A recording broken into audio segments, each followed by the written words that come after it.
Ladies and gentlemen, boys and girls, welcome back to Hollywood After Dark. It is Thursday, February 22nd, 2024. Tonight we're going to be talking about Superman Legacy Table Read and why this image means nothing to me. The Purge 6 is apparently in development. Tom Cruise signs a new deal that could bring him back from the dead. And Tyler Perry, oh boy, he hearts AI. Hollywood After Dark, let's go.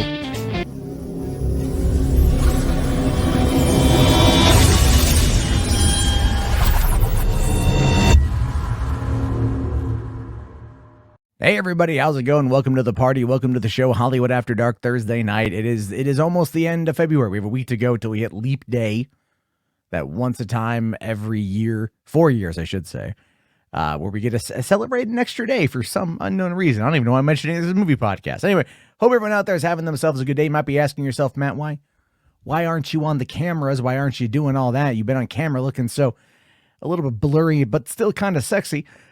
Truth of the matter is, as I've talked about this before on Boulder Talk Radio, I've been recently promoted to full-time at my job. So I'm going to have to probably cut a little bit of corners in order to get this thing out every day. And that largely means just being able to sit down and go over the news and get it done as fast, quick, and dirty as humanly possible. So you guys can still have yourself a great time listening, but I don't take up all your time. And then my prep time's also a lot easier, let's be fair.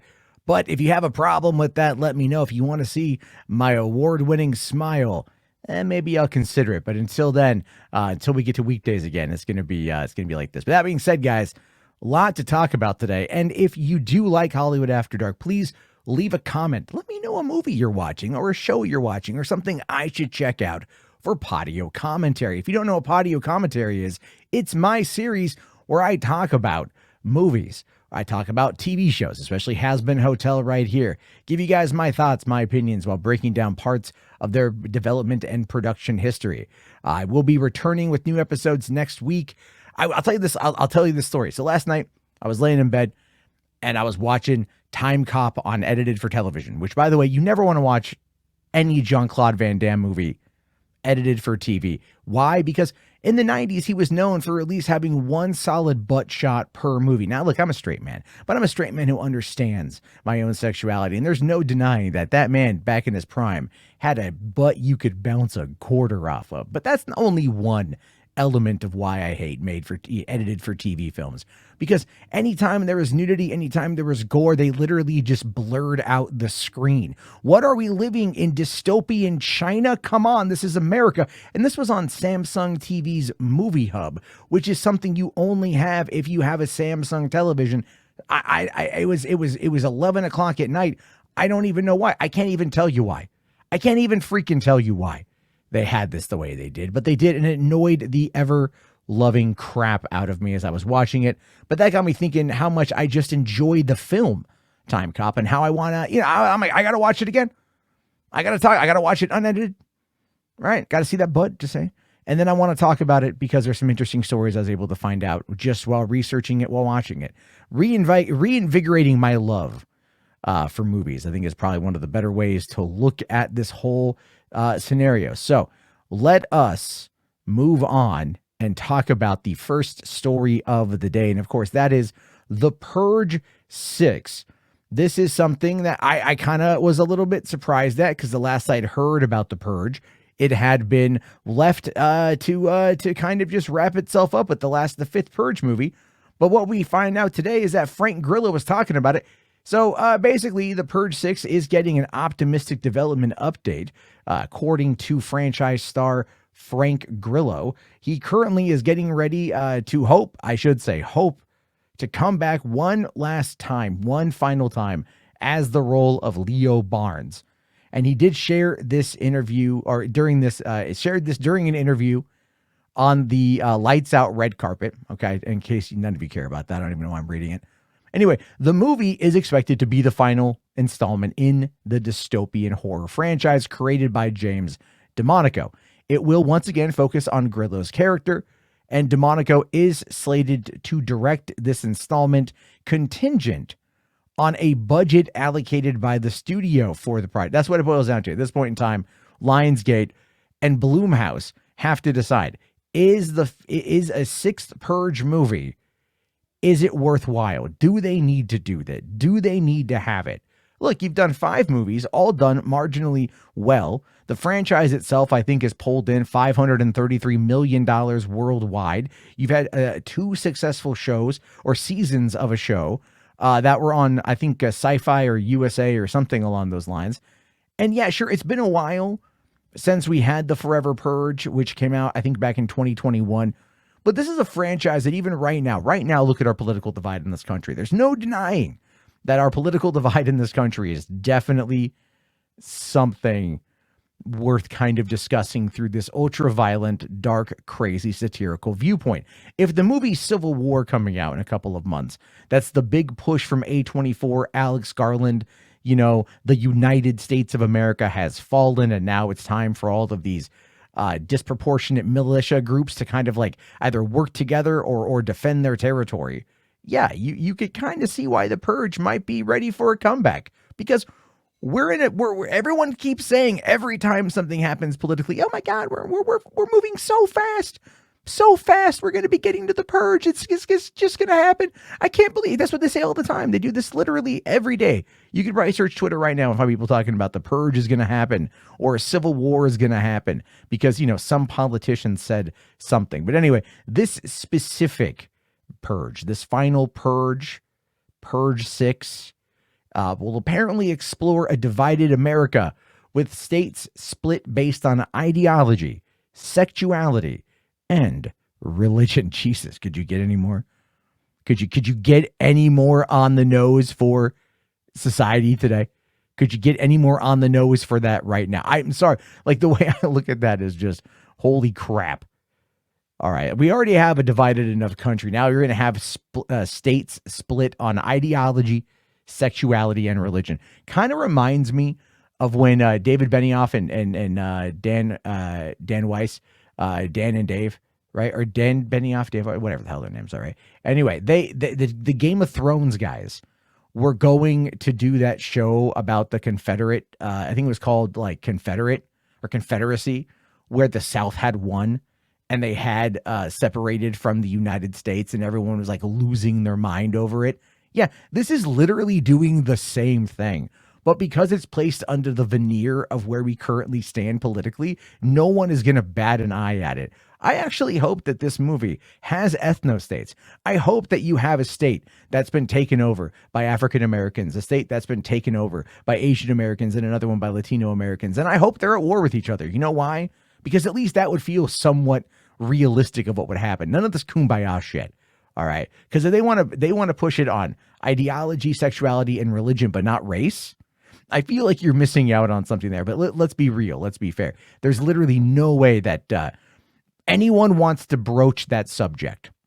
I think we all can agree that nobody wants to broach that subject about race. Okay. And to be fair, I'm saying it more hyperbolically, but it's kind of like that. It is kind of like that. But that being said, I feel personally that this should be an interesting movie. I enjoy the Purge films. And then look, that gives me an opportunity to dive into it through Patio Commentary, to go through 5 movies, to talk to you guys about those. So if that's something you want to see me do, please let me know in the comments section. As always, I want to hear your thoughts. Now, another thing that happened today is the release of Avatar: The Last Airbender for Netflix, the long-awaited 8-episode first season adaptation of the beloved 100% on Rotten Tomatoes score, whatever you want to call it, man. Avatar: The Last Airbender on Nickelodeon is a classic. The Legend of Korra is a classic, and a lot of people out there really, really like them. But right now, the score is not as good as you might think. It's only rocking a 60% on Rotten Tomatoes, based on over 40 reviews, and most of the reviews that I have seen have not been great. Now, I was up last night at midnight. I was sitting there watching Time Cop, as I previously mentioned, and I was kind of getting ready for midnight. I was thinking, like, do I want to watch Avatar: The Last Airbender? Do I want to start it? And as soon as it hit midnight and everything else, I started seeing those headlines about how it was just like a piss poor adaptation. It has a great production design, but it loses out on the heart and soul of the show. It basically just, like, somebody even said it was almost put together by an algorithm, which is in this case an artificial intelligence. and it only focused on the main plot, ignoring all the side stories. And I'm like, you've got a show that's like, 20 episodes cartoon wise for the first season, half hour. And they're trying to condense all of that into 8-hour-long episodes for Netflix that has high production value. Yeah, you're going to miss out on some stuff. But this is where we get into the problem involving everything when it comes to these kind of adaptations, because we know that the initial show creators were working on it with Netflix initially. They left, and then they headed over to Nickelodeon to form Avatar Studios in order to then put out more animation-based Avatar content. And alongside the announcement or the release of this show today was the announcement that in 2025, I think October 2025, so about a year and a half from now, we are going to be getting a follow-up film to Avatar: The Last Airbender, picking up when everyone is in their 30s. Going from them being a kid, like Aang in his 30s. I don't know. We'll have to wait and see how people, they might respond to that quite well, because they may not like this at all. And Netflix put a lot of money on this, but this was their third animation adaptation with strong Asian themes that they absolutely needed to nail. And they were 1 for 1 up until now. And I don't know really how to push this, to be fair. So remember, you had Cowboy Bebop a couple years ago, great production design. A lot of people didn't like it. It was canceled after one season. Then the next year, they had One Piece that came out last summer. One Piece, that was a big one, and they nailed it. And then this one is something else entirely, and again, middling. But a lot of people my age don't give a crap about Avatar because it wasn't a show that was around when we were kids. But I understand people out there like it. So maybe I'll finally dive into the show, sit there. I don't think I'll review it, or I may not do a podio commentary on it, to be fair. But if it grips me and I like it and I want to talk about it, maybe I will. So if it's something you think I would enjoy, let me know. And if you like it, definitely let me know in the comment section, guys. This is where you get to sound off. I want to hear all about it. I want to hear all about your thoughts, your fears, your desires, your passions, your pains, especially when it comes to stuff that you like or dislike. So let me know on that one. All right, let's dive over into this. This, my friends, this is the one. This took me by surprise today. I was at a doctor appointment when this dropped. That's another reason why I'm also not on camera, is because I was at a doctor appointment. And all of a sudden, people are upset that Tyler Perry, Mr. Medea himself, or Med AI himself. Anyway, dad humor. But he's loving that AI, right? He puts his $800 million studio expansion on hold after seeing OpenAI's Sora. Now, I've talked about Sora in the past. I showed off a bunch of videos of it last week over on Boulder Talk Radio. It is mind-blowing what they are able to do with Sora. It's not open to the public yet. It will be going out to filmmakers, obviously, with this particular announcement from Tyler Perry. I'm pretty sure Sam Altman and the team at Microsoft and at OpenAI are very much wanting to get to Tyler Perry some kind of usable product so he can use it in his movie. So here's what we know. In this particular interview, Tyler Perry discusses his reaction to OpenAI's text-to-video model Sora and its implications for the entertainment industry, particularly regarding his $800 million studio expansion plans in Atlanta. Perry is both amazed and concerned by Sora's capabilities, which could drastically reduce the need for traditional location shooting and set building by generating realistic scenes through text descriptions. This technology led him to put his whole studio expansion, which would have added 12 sound stages to his property, on indefinite hold. And man, film Twitter is not having it. They are like calling him a sellout. They're calling him all like, Tyler Perry's always sucked. No one's ever liked Tyler Perry. All of this is just blah, blah, blah, blah, blah. And I'm laughing my ass off at it because I'm like, y'all effers don't get it, man. Yeah, you guys don't understand it. You guys don't get it one damn bit. Tyler Perry is the predominant black filmmaker out there, right? He's got a business acumen that Spike Lee, F. Gary Gray, Anton Fuqua, like a lot of really talented black filmmakers have simply not been able to aspire to. All right. He took a cosplay where he played like a violently loud elderly black woman. His first movie was called The Diary of an Angry Black Woman. And that was Medea's first movie, I believe, if I recall correctly. And that movie had people laughing their ass off, both black, white, whatever, you name it. People like the approachability of Medea. And Tyler Perry has been able to crank out film after film after film after film after film. Now, look, I can't find the exact amount of money that he's worth, but when we joked about Tyler Perry years ago, like it was Tyler Perry, the joke was always Tyler Perry stars in Tyler Perry's Medea. Okay. But then the joke went on to Tyler Perry starring in Tyler Perry's version of Tyler Perry's Tyler Perry, because we know he loves to put his name on everything. That was the joke. He's kind of an egomaniac.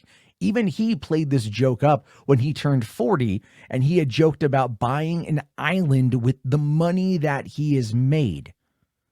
And if you don't realize that Tyler Perry is an effing billionaire and he has a great deal of money, I don't know what to tell you. The people that are like, no one watches Tyler Perry, no one likes Tyler Perry. Bullshit. Your fucking grandparents love Tyler Perry.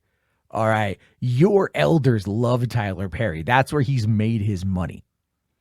Now, but look, when it comes to the impact of AI on jobs within the entertainment sector, Tyler is not like unaware of it. In fact, he's got deep concerns for it. He does mention this in the interview. He says that that he did use AI in 2 of his upcoming film to avoid hours of makeup for aging effects, showcasing the practical applications in current productions. So what that means is he effectively used deep fake technology, but he is keenly aware of the broader implications, stressing the need for industry-wide collaboration to address the challenges brought on by AI and ensure protection for workers' livelihood. So think about that, right? He's not selling out to AI, but he understands the broader implications. He understands the technical prowess. He understands how it can be used to save on time, to save on money, and everything else. But he wants to make sure that everyone still has their jobs and everyone still gets paid. But oh, please, he's Uncle Tom'd himself now. Yeah. Pull that, like unload that particular bullet from your insult chamber and put it away, because it's not true. And yeah, I'm going to defend Tyler Perry on this one because it's clear he understands what I have been telling you guys for a year now. He understands it. And as he understands it and as he implements it, more and more and more and more people are going to implement it as well. Because Tyler Perry Studios in Atlanta flat out rents out to so many productions. Marvel has shot there. All your big names have shot there. Yeah, they got a Pinewood now in Georgia as well, but a lot of people use Tyler Perry Studios.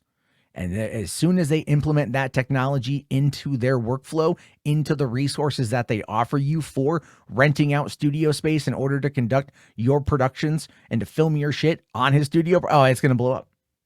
It's going to make him even more of a billionaire. Even more of a damn billionaire, it's going to make him that. But Tyler Perry, just said it now. Guys don't know what you're talking about. I keep saying this. But again, as always, I'm going to have to wait to be proven correct, as I usually am. I know, egotistical Matt coming out there. I admit that. But still, I feel I'm 100% right on this one. So, all right, moving on.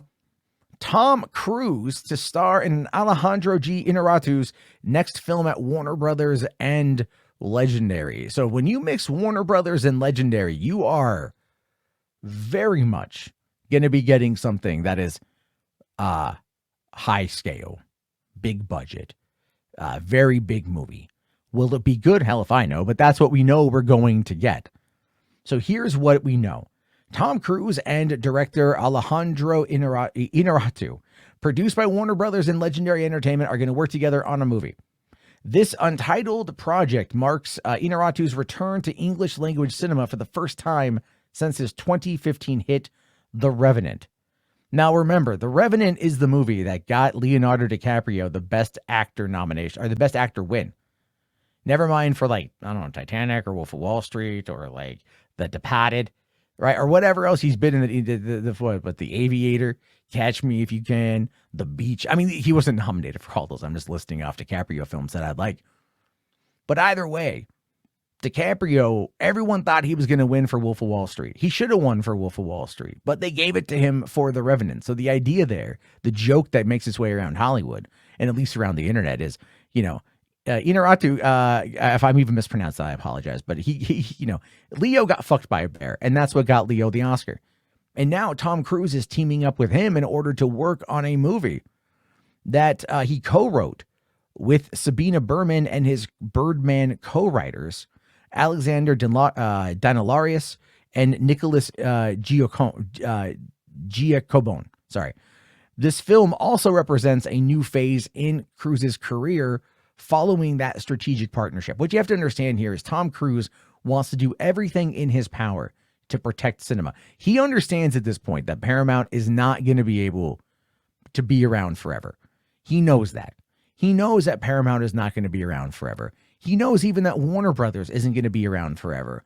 But he also knows that if he ties himself to Warner Brothers now and they sell to Universal or they sell to Netflix, he'll at least be part of that deal that will then bring in more cash flow to be able to get the projects he wants to get off the ground. But also, let's make this abundantly clear. Tom Cruise wants an Oscar. The dude is 61 years old. He is probably the hardest working A-list actor in Hollywood. He is the last movie star. He is the last movie star. Like literally the last guy who puts out a movie that people will go and see. He is that. But now he wants that gold statue, something he's never gotten. He's a good actor, but he's never gotten that. So at this particular point, this is what he's working towards, and why not go after an award-winning director who wants to come on in to do another big movie with Legendary and Warner Brothers, who have good collaborations that have made a lot of money together. But here's what we know about the movie. Nothing, not a goddamn thing. It's completely shrouded in secrecy. And it's described as an original story by Inarritu, indicating that it may offer something fresh and innovative in the cinematic landscape. I don't quite, Tom Cruise, he won't be fucked by a bear, but maybe a dragon, or a chupacabra. I got no fucking idea. Tom will play the leading role, but will also serve as a producer on the project, which I actually like quite a bit because Tom is a very good producer. And his involvement actually came around very quickly after learning about Alejandro's plans, highlighting Tom Cruise's own eagerness to participate in significant original projects that are designed for, and I quote here, the grand theatrical experience. It is something to just remember that this is something that you have a guy coming into the twilight of his career who won't be able to do big action movies forever, but still wants to try to bring people back to cinemas, to bring people back to watching the movies on the big screen, to reignite that fan base, and to do it with an innovative and visual director who has Oscar pedigree under his belt under a couple different ways, and has probably a good enough story that might be able to propel Tom to a Best Actor nomination, or at least a Best Film nomination, which would then get him one for being the producer on the movie. It's all a play, folks. It's all a play in order for that to happen. And for one, I'm excited. I want to see what's going to happen with this. I want to see what's going to go down with Tommy Boy. So I have to wait and see on that one. But for the final story that I'm going back to the thumbnail here because I don't have a larger image. This is the table read image James Gunn posted. This selfie of the cast. We see James Gunn. We see Isabella Merced. We see Rachel Brosnahan. We see Anthony Corrigan. We see Nicholas Hoult. We see David Corenswet. We see, obviously, Fillion, and then James himself, Peter Safran, and some other people whose names I can't think of right now while I'm trying to record this in one take. We see them here getting ready to go and read for Superman Legacy. They're getting ready to film the movie quite soon. This is the early days, and as indicated by the little image of the guy down there in the bottom right, meh is about all I feel when I look at this. I feel meh while looking at this image. Now, look, people out there are going to call me a cynic.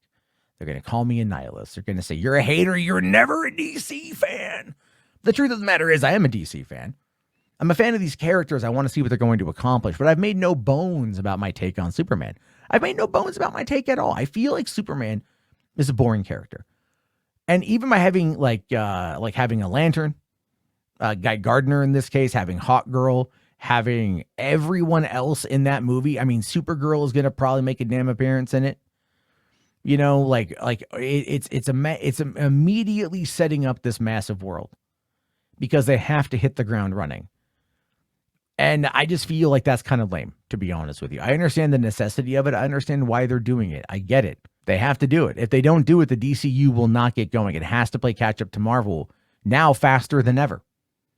But when you've got the Joker 2 coming out and you've got the Batman 2 coming out, both are Elseworld movies, which don't need to be, but they are because for some reason, I don't know, I could make these stories easily work together. Tonally, stylistically, canonically, it's not hard. Just do it. Just pull the trigger and tell everyone these are now connected stories. And they'll be like, okay. And then you just marginally, tangentially connect them through a line of dialogue or two. And the vast, like we're talking like 99% of the audience would be like, okay, that's cool. I can vibe with that. I can gel with that. But no, we have to keep rebooting and reinventing and changing and all this kind of crap while they're still trying to then build out an entire franchise. The franchise announcement a year ago that tanked the 4 films that came after it. So I look at this image and I like everyone there. I have nothing against anyone there. I'm a big James Gunn fan. I want to see what he's going to come up with, but for right now, this gives me nothing. It makes me feel nothing. And maybe it's because I'm just like burnt out on DC because of Zack Snyder stuff. That's entirely a possibility. I might change my mind when I see a trailer. I might change my mind when I start seeing stuff coming out of this film. But that image is just like, okay, like why? Like why? Just, you know, it goes to show you the emotional exhaustion that can happen to a fan base after years upon years upon years of neglect or just piss poor storytelling in some cases. But we'll see what happens with that. But in the meantime, as always, I want to know your thoughts. I want to know your opinions on this as always. Let me know. And that is going to bring us to the end of the show tonight. I forgot to ask the HWAD Squad questions, so I apologize for that. I will ask them for tomorrow. I'll ask them early in the day because I have to work in the afternoon. So there's that. But anyway, as always, I want to know your thoughts, your opinions. Please let me know down in the comments section. Please leave a like, subscribe if you are new. Check out Podio Commentary. Recommend me stuff to watch. I'll talk to you guys later. Have yourself a great one, and peace out.